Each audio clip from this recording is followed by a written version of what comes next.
12. Life lessons from Dharma to start your day with clarity and calm. 1. I don't start my day with coffee. I start with a breath.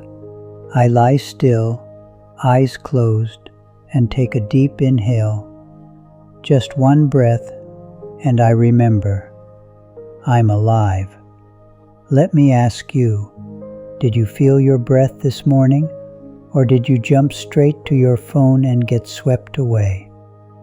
An elderly practitioner once told me, I used to turn on the TV the moment I woke up. So much noise, but now I just breathe, and my mind feels lighter. 2. I remind myself, today isn't promised. A fellow monk of mine, just in his 40s, passed away suddenly. I'll never forget the moment I heard. Since then, every morning I whisper to myself, don't waste this day. I want you to imagine this. If today were your last, who would you call? What would you forgive? What would you finally dare to do? Don't wait. Tomorrow isn't guaranteed. 3. I fold my blanket like I'm folding my mind. Have you ever made your bed while your thoughts were still in chaos? I once told a retired man living alone, fold your blanket slowly, as if you're calming your thoughts. Weeks later he said, I think my mind is tidier now too, teacher. I chant, not to ask for anything, but to awaken. Someone once asked me, I chant, but my anxiety doesn't go away. Am I doing it wrong? I replied, not at all. As long as you remember to chant, you haven't forgotten your way home. Chanting is like knocking gently on your own heart. You don't need to understand every word. Just be present.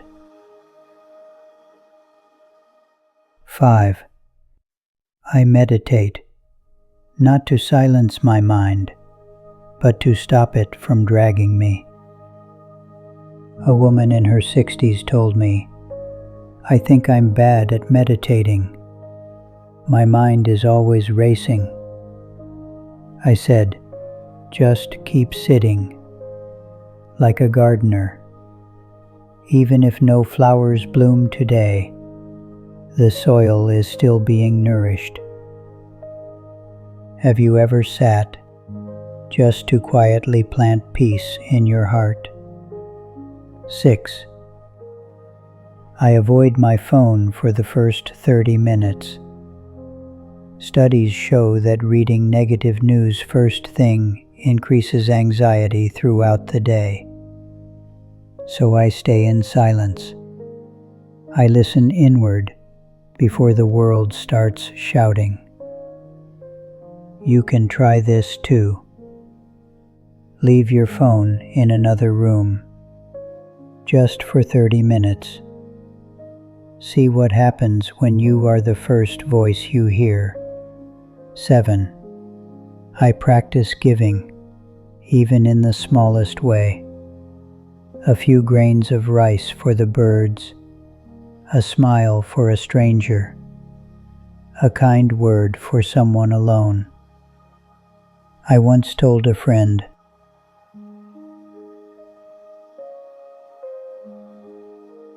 you don't need much to give, you just need an open heart.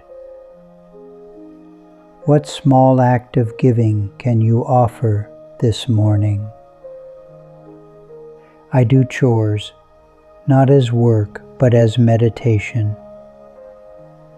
I once advised an elderly widower, wash the dishes as if you're thanking your wife for all the meals she once made.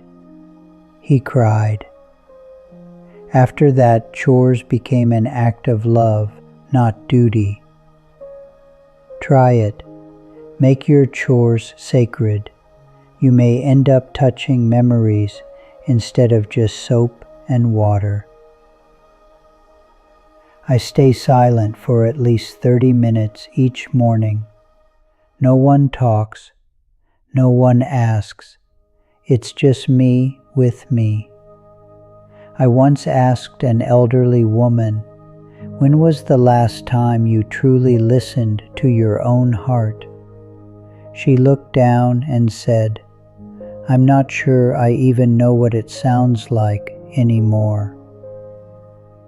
Let silence remind you you're still here. Breakfast becomes a ritual, not just a routine.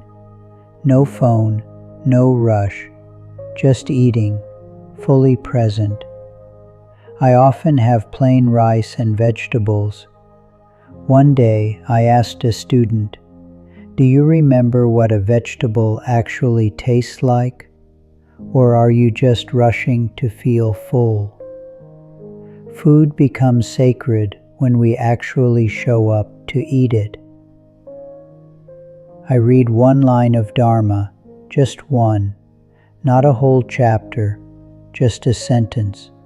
Today I read, "The mind leads all things." And I carried that thought into every step, every breath, every sip of tea.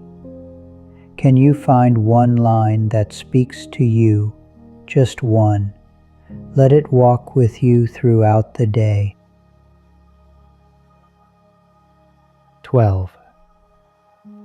At night I sleep with an empty stomach, not as punishment, but so my body can rest and my mind can enter the night lightly.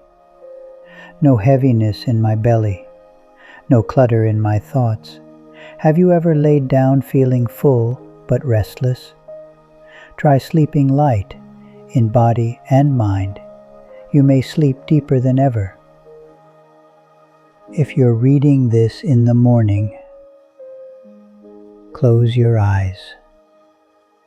Take one deep breath. That alone is a sacred gift. You just returned to yourself. You don't need to do all 12, just one, done with your whole heart, and maybe, just maybe, you'll realize peace was never far away. It was simply waiting for you to turn in the right direction. Namo Shakyamuni, Buddha.